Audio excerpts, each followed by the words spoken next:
I pledge allegiance to the flag of the United States of America.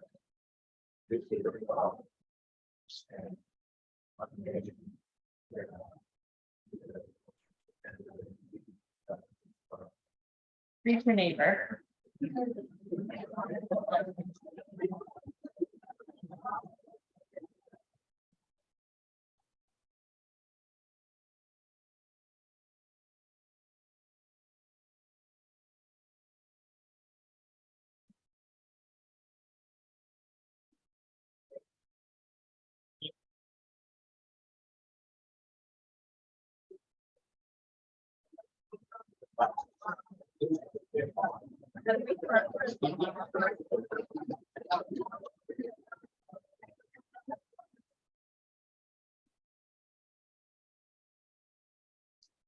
All right, today's invocation will be offered by Beth Weaver. Let us pray. Dear Lord in heaven, we thank you so much for all the blessings that we are able to enjoy. We thank you for this rain. We know what it means to our community and for the rich blessings that we have here of agriculture. We thank you for this Rotary Club. We thank you for the team of leaders that put in the time to work up this fundraiser tonight, help it to be a success, and help us to use that money wisely and continuing to serve our community.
Member at the Belize Rotary Club.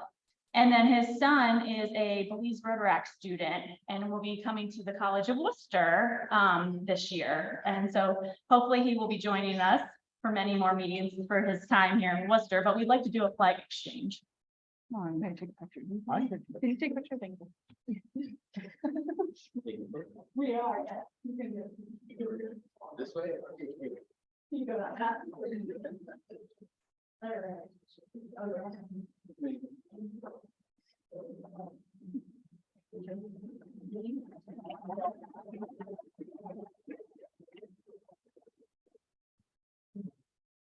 All right, now Secretary Lynn with the Secretary's report.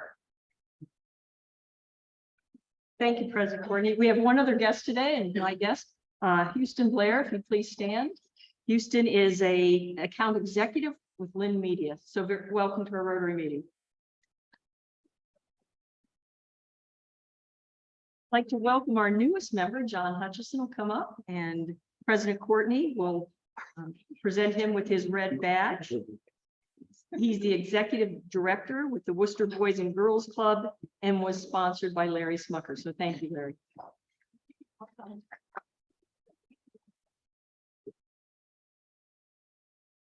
Two other announcements.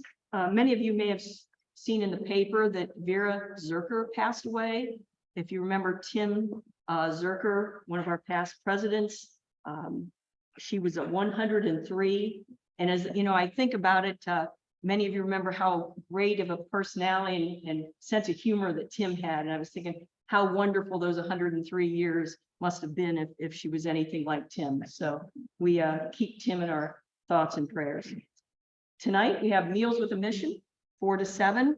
If you are going to do pickup, please call ahead to TJ's, not required. It'll just make your pickup go a lot faster and smoother. So we look forward to seeing you either in person or at carry out tonight. Thank you.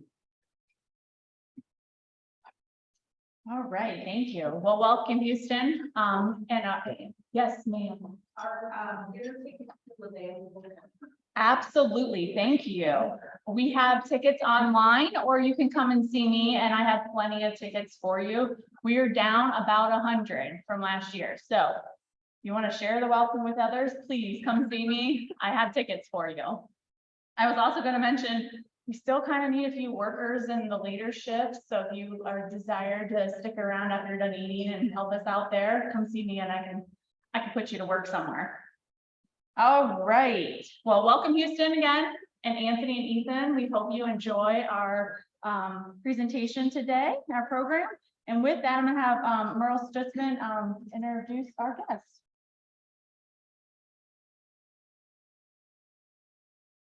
Hello, everyone. Today, hope you're doing well on a dreary Monday.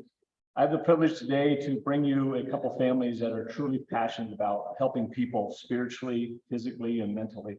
And I think you're going to enjoy what they're sharing with you, things they're doing locally and across the world. So first, I have Larry Kaufman. Larry and his wife Kendra lead Grace Church in Berlin, and they also lead 5812 Global and Thrive 360 Network as ministry platforms for gospel proclamation and kingdom advancement. They've been married for 28 years, have 5 children, 2 precious grandchildren. Larry has a Bachelor of Arts degree in Bible and Pastoral Ministries from Columbia International University, a Master of Arts degree in a local church leadership with Grace Theological Seminary, and is working on a Doctorate of Ministry and Organizational Leadership from Missio Theological Seminary. Kendra, his wife, is a co-founder and director of the 5812 Global and is trained as a certified Enneagram coach. Larry and Kendra have been in ministry for 28 years and have a passion to equip and mobilize influencers to radically change the world with the good news of Jesus. I had the pleasure of serving with Larry at Grace for a number of years ago when I attended there. And also, Jacob is here from Thailand. Jacob Raber and his wife, Carly, are directors of 5812 United Global Foundation in Thailand. They serve as assistant pastors at One Way Church. Jacob and Carla met in YWAM and continue their Bible and mission-focused training with Global Frontier Missions. They've lived in Thailand for 7 years, married for 10, and have 3 sons. Jacob is continuing his education online with Liberty University in Lynchburg, Virginia, for a degree in religion. Their hearts are for all to know God and for all to make him known, if I can say that. Their hearts are for all to know God and for all to make him known. Larry and Jacob will be sharing their vision today and about how they minister to people as they strive to serving the most vulnerable in the world. Larry and Jacob.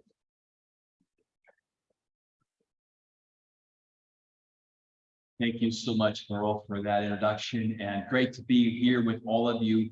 Thank you for the invitation. Rotary Club here in Worcester, Jake and I and our colleague Paul, on behalf of our team, we are so grateful. And I want to stay focused.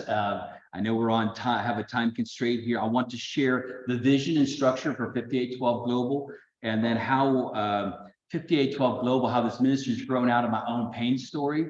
And then I want to share a little bit about where we're working in the world and what we're doing. And then Jake's going to also speak about the campus that he's leading, and then Q&A and just some practical things at the end.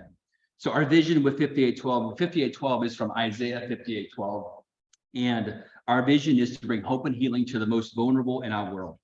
And everywhere we go, everywhere we've been, all over the world, countries, communities, what we've noticed is that pain is universal. Pain transcends culture, language, and geographical location. Pain is everywhere. People have pain, and we have this burden to minister, to reach, to love, and serve the most vulnerable in our world.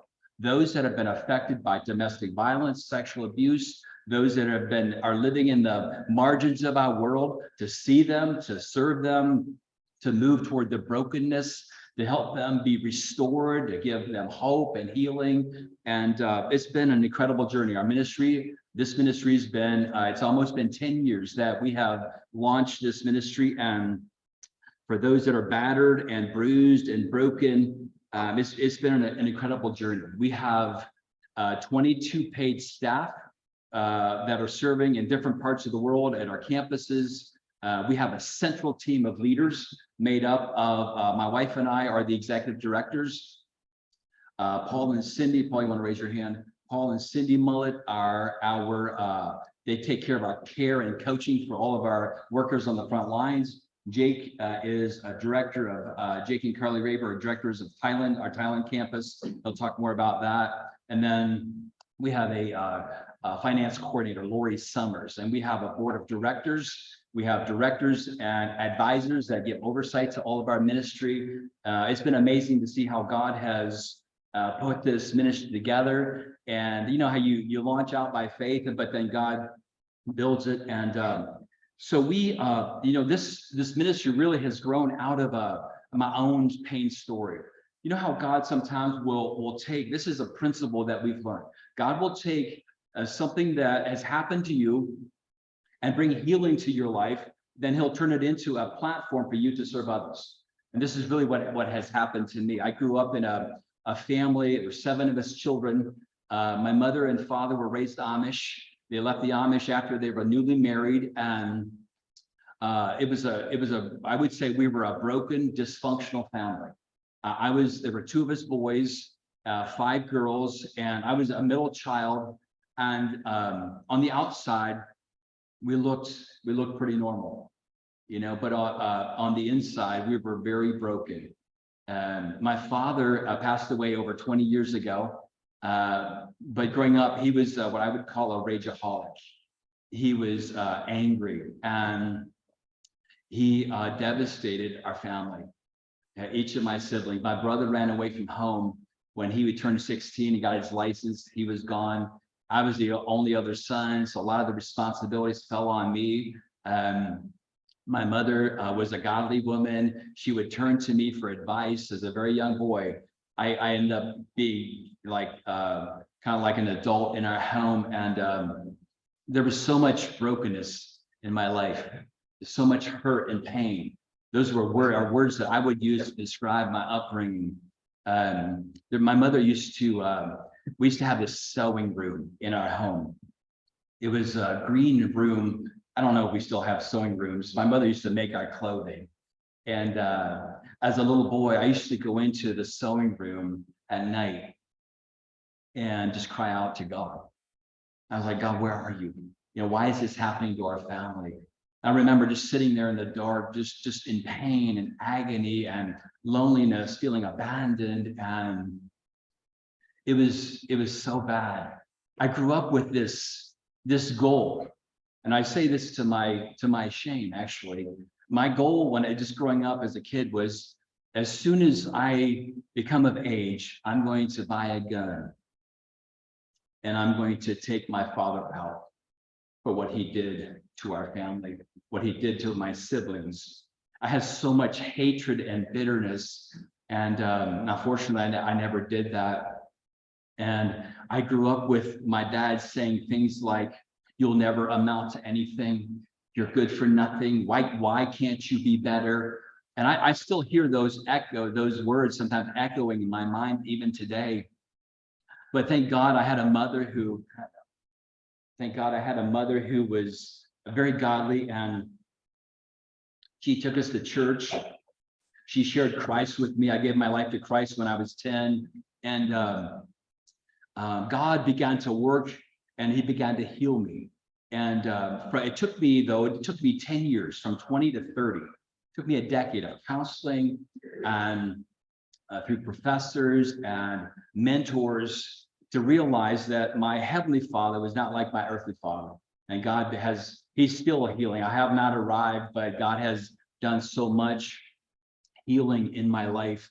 And what I realized is that now that I'm 54 years old, I have a wife, and my wife and I have raised 5 children. What I've realized is that God is using the painful experience of my childhood years to give me a burden for families today that are experiencing the same thing. And we have said that as an organization, we don't want to be complicit. We want to lean into the conflict and the dysfunction and the suffering that exists in our communities. And 10 years ago, God led us to launch 5812 Rescue, which is now 5812 Global. We started with a simple safe house in Holmes County, and it's been an incredible journey. When we said yes to God, it's like he just provided for us. A family stepped up from the Berlin area and said, well, here's a piece of property. a $500,000 piece of property. It was an old bed and breakfast that we converted to a safe house.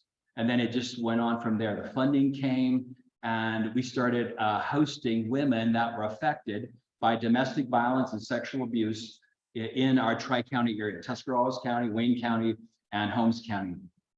1 in 5 women that have come to our Holmes County Safe House are Amish. I'll share a story in just a minute about that. It has been hands down the most difficult thing that we've done. Pastoring, doing ministry, because these atrocities are often hidden. They're below the waterline. You can't see them, but they exist. They're in every community. And God has called us to expose and to bring the light of the gospel to bear on these injustices that are happening. And I'm just so amazed at how that God has taken my story and has given us such a burden for families and couples, men, women, and children that are struggling with the same kinds of things that we used to. And so we're breaking the silence and we're saying it's not okay. It's not okay for people to be abused and to be terrified to live under these incredible conditions. So we have a campus in Holmes County, as I mentioned, Safe House. Then we have a campus in Haiti, a campus in Pattaya, Thailand, and we're forming a partnership with African Christian Mission International in Kenya to train pastors to love and serve the vulnerable in their communities and villages. So Holmes County. So over the last 9.5 years, we have helped over 500 women and children. We have hosted 47 women in our safe house and let's see how many children. I'm sorry, 52 women and 47 children at the safe house. 1 in 5 are Amish, and there are so many horrific stories. I don't have time to tell you all of the stories, but let me just tell you about 1 or maybe 2. So we got a call, my wife, we have a hotline, and my wife got a call from the ER at Pomeranian Hospital. And they said, we have somebody that needs your help. And it was a Dan or a mom. You know what a Dan is, an Amish family. You got all these layers of Amish. And she had 9 children. And it was one of the worst situations that we've ever been a part of. We went and got her and brought her to the safe house with her 9 children. And I wish that, this just wrecked me. I wish you could have been there. And those first couple of nights, those little boys, we gave them a place to stay, to sleep, secure. They can rest. I don't have to be afraid. But those little boys, looking into their eyes, they were scared to death. They've lived with this fear, and they were afraid that their dad was going to come and find them and hurt them, take them away. As a family, they lived with us for over a year. And so what we do when a family like that comes, we always want to work at reconciliation where it's possible, but we help them find healing. We help them restore their dignity, their confidence, counseling, medical services. A lot of families come with nothing but the clothes on their back. There was another gal that came, and she came with nothing. She fled. And when she got to the safe house, we gave her a place to stay, food to eat, helped her get her life on track. And she slowly began to share what had happened to her, how that her husband had made her sleep on the floor of their house in the kitchen. And like bare floor with nothing. And then he would beat her with extension cords. And when she came, she was black and blue. It was incredible. Matter of fact, she wouldn't even look up. Like sometimes I'd be considered a safe meal at the safe house. And when they see me coming, they wouldn't even look up.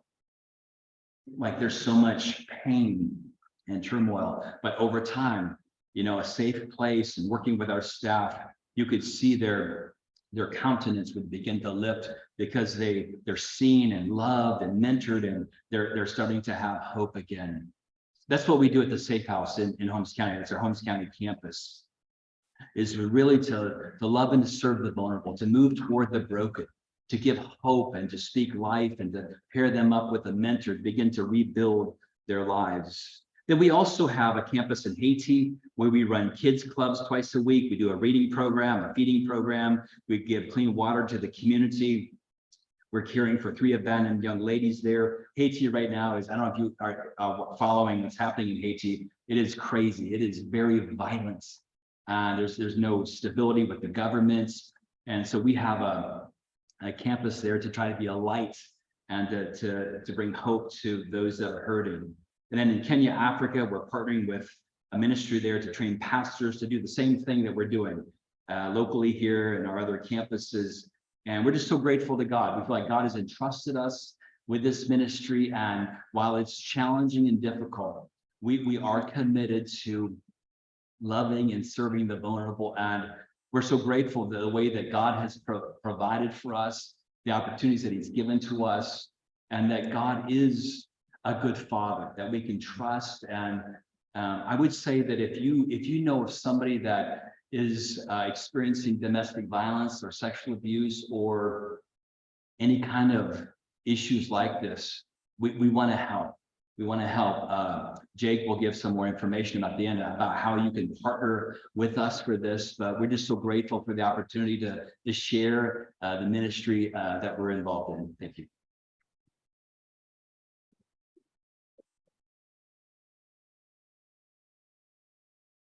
Good evening or good morning, I should say, or lunchtime. I almost said good evening. I don't know where that came from, but I'm just so happy to be here. I'm glad that thankful for Merle and giving this opportunity. I just want to give an update or fill you in on what we do in Pattaya, Thailand. So my family has been serving there for 7 years, going back for another 4 years, and we've been focused on making an impact in the sex trafficking industry in Pattaya, Thailand. Pattaya, Thailand is a tourist city, but is known for the sex trafficking part of it, where many children, many women and children are trafficked in the city of Pattaya. Some of it is right on the streets with the teenage women, the 20-year-old women, where they stepped into a job position. They thought they're getting a normal job, right? Working at a restaurant, not reading the fine lines, where once they showed up, they end up being pulled into prostitution and being forced to sell their bodies on the streets, and that just breaks our hearts. I just can't imagine being in that situation. And then there's so many children that are on the streets, or they're working. Many times you walk down the streets, you see small children, 2-3-year-old children sitting on the streets begging for money. And we've worked with local agencies that work with these cases that are kids being trafficked or women being trafficked. And what they tell us that they found is a big percentage of these kids have an adult in the background somewhere watching them. But after they're done begging on the streets, there's a boss behind the closed doors that will take them and strip them of everything that they've gotten that day, where they might not even have enough food to eat at the end of the day. And so that, children are just so innocent, and that just breaks our hearts.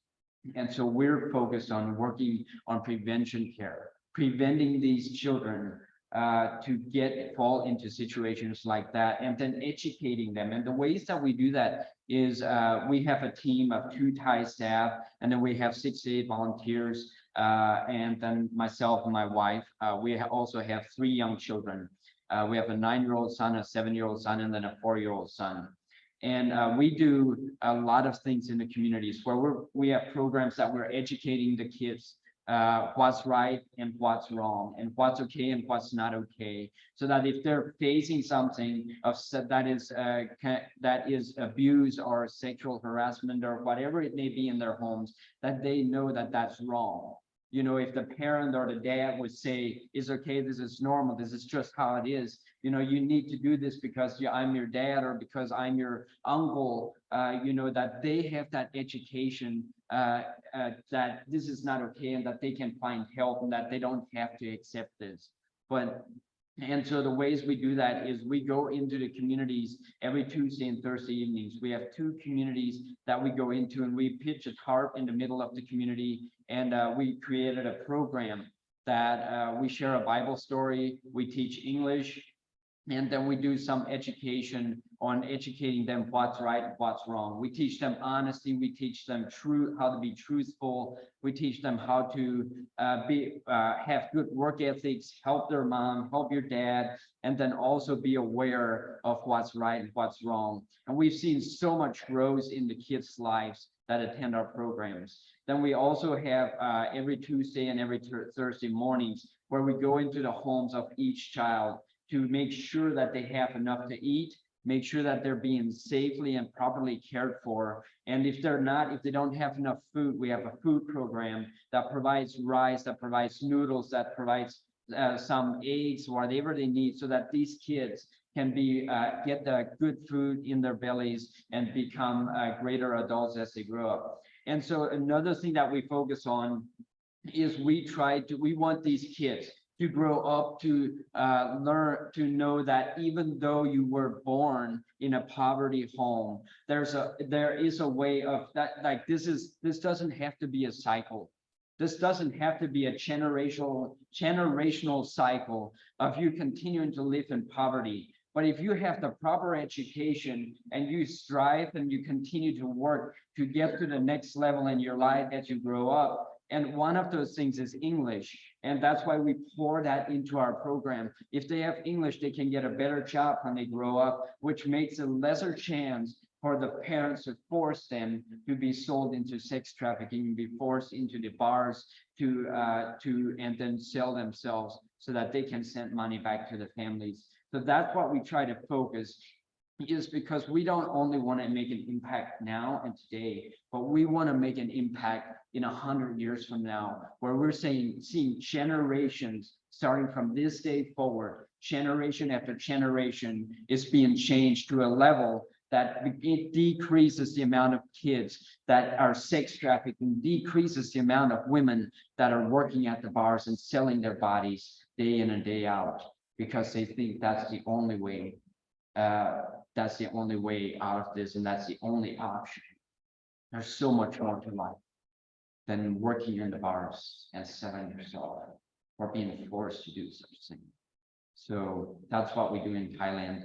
And I would just like to share ways that you can partner with us as 5812 Global. As Larry has shared in his presentation, we have different campuses around the world. And God is doing amazing things in each and every one of those campuses. But what we need is partners and people that are willing and can partner with us to send a team to one of these locations, or bring people or resources, or if you're able to support through finances, whatever it looks like. There's many ways that you can do so. And we have this catalog on your table that gives more information and details about each location. And there's also contact information on there. There's a website on there, 5812global.org, where you can find more details about what's going on and updates about all the campuses and what we are doing around the world, what God is doing through us, I should say, around the world. Because all of this is stemmed by God nudging the hearts of Larry, and then to him just continuing to work through that. And so we're just grateful for this opportunity again, and just want to, Larry, do you have anything? Yeah. Sorry. So we have a little bit of time. We're open to answer any questions you guys might have. Anybody have any questions?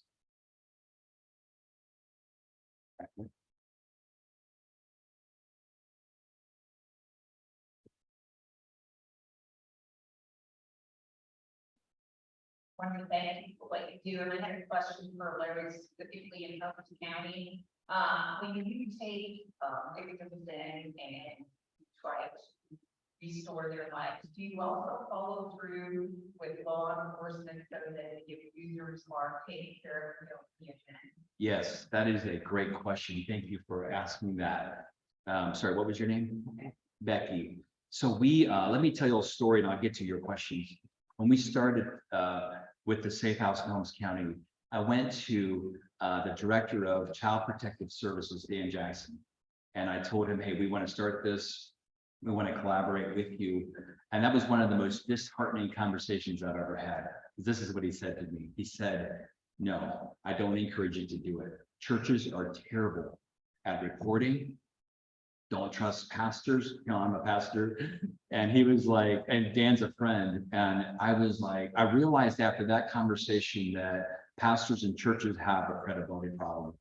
And we still went ahead and launched the Safe House, but we made a commitment that we would be fully compliant with local laws and that we would report.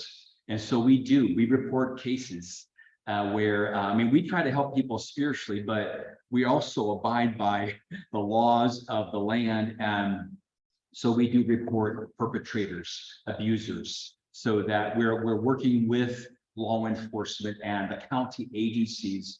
And actually what has happened, it's been so amazing. My wife led our Safe House for a number of years. And from that initial conversation to today, now the county is referring people that come to them to our Safe House. It's been incredible. I feel like God has given us the opportunity to restore some trust and confidence in the local church, because we do report and we do call the police. And does that answer your question?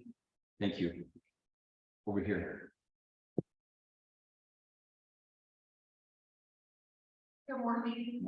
Have you worked with the Amish restoration team at all?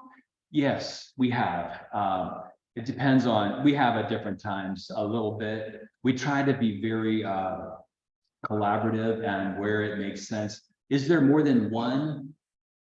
Do you know? Not that I know. Okay, yeah, so I'm aware of if there's only one, I'm aware of the group that we have had some interactions with.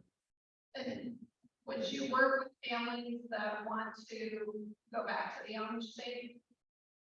Yes, yes, we do. Like in this situation I referenced earlier with the lady with the 9 kids, we work with their bishops and the church to try to work at healing and reconciliation. Although it was difficult, it was challenging. There's a lot of complexities, but the bottom line in that case was the husband and father wouldn't change. He wouldn't change. He wasn't open to getting help. And so they never went back. But this is what we say, God is pro-marriage and pro-family, but he's also anti-abuse. And so it is dicey and it's challenging. We like when reconciliation can happen, but we don't send people back into abusive situations. And we try to work at helping perpetrators find healing and the help that they need to truly change so that their families can feel safe. And yeah, great question. Anyone else? Okay, great. Thank you.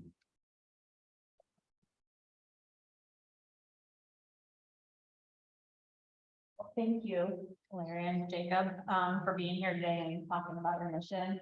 And we wish you guys the best of luck. And it sounds like you're already successful and hopefully it continues to grow. But if you guys wouldn't mind doing this with me for a second. In appreciation of your time with us today, we'd like to present you with this rendition of the rotary wheel and with a 4-way test on the back. This is made locally by students of our village. Thank you. Thank you.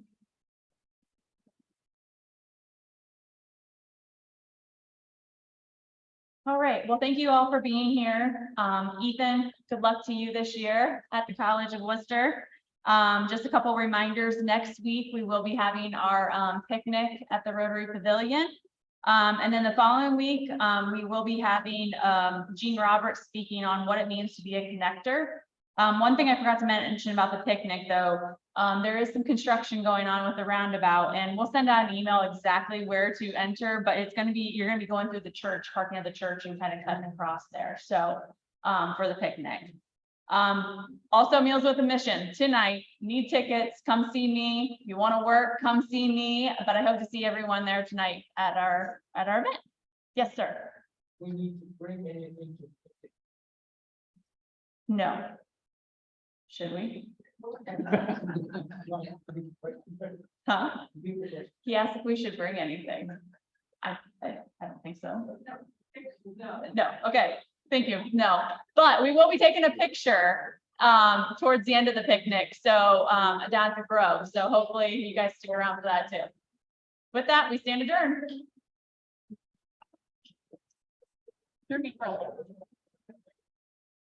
Yes, sir, I need tickets. you need tickets. So are there different children in the golf service?